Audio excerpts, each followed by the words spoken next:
मेरे चचिया ससुर आए थे पिछले हफ्ते। तू तो देखी थी ना जब आए थे। तू मिली ना मेरे चचिया ससुर से।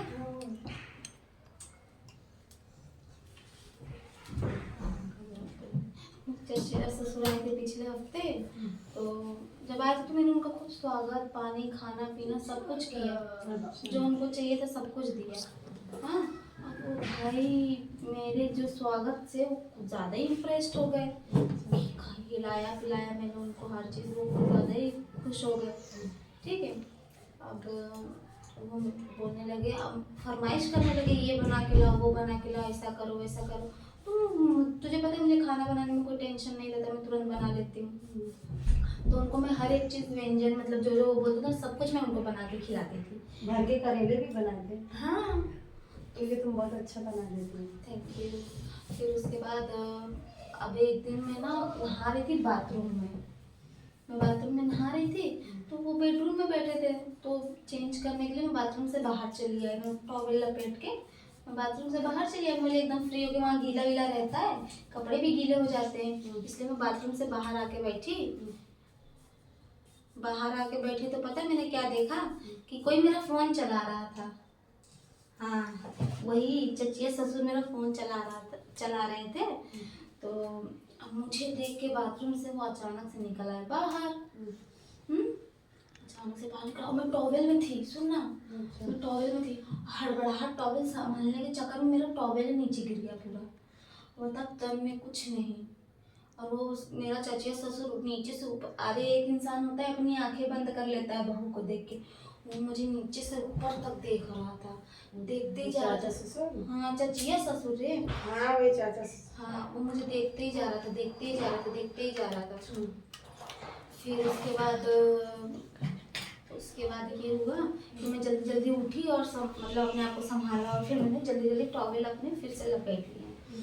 ठीक है, लपेट लिया। फिर उसके बाद क्या हुआ तुमको पता है, फिर शर्म के मारे में पानी पानी हो गई पूरी। मतलब मुझे शर्म आ रही थी कि ऐसा है वैसा है, बहुत शर्म आ रही थी। मैं नज़र नहीं मिला पा रही थी अपने चचिया ससुर से।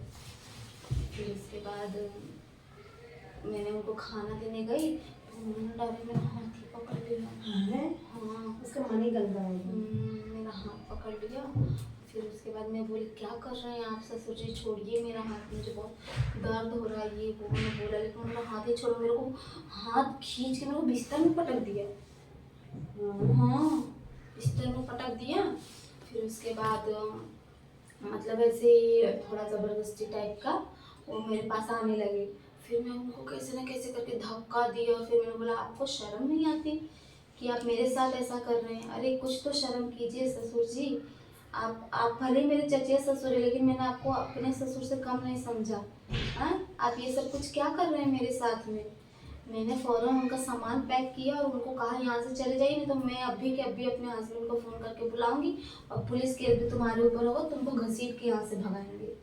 तो फिर क्या, वो जल्दी जल्दी उठा, बोरिया बिस्तर उठाया, निकल गया। शाम को मेरे पति आए, मेरे पति से भी अपने बताया। तो पति बोला आप फालतू लोगों को घर में एंट्री नहीं देना है, चाहे चचिया हो, चाहे ससुरा हो, चाहे ममोरा हो, चाहे कुछ भी हो, किसी को घर में एंट्री नहीं देना है। हाँ, तेरा पति तो मान गया तेरा भाई। हाँ, क्यों नहीं मानेंगे, उनको पता है ना मैं ऐसा नहीं करती हूँ। लेकिन मैं ये सोच रही हूँ मेरा चचिया ससुर कितना गंदा आदमी था, उसका नीयत कितना खराब हो रहा था ना। कुछ लोग बहुत घटिया होते हैं, ना बहू जानते हैं ना बेटी जानते हैं, कुछ नहीं जानते हैं। अब बता उनकी मैं कितनी इज्जत करती थी, मतलब मैं सोच भी नहीं सकती कि वो ऐसे गंदी नजर से मुझे देख सकते हैं। हद है ना। बस यही सोच सोच के दिमाग खराब रहता है।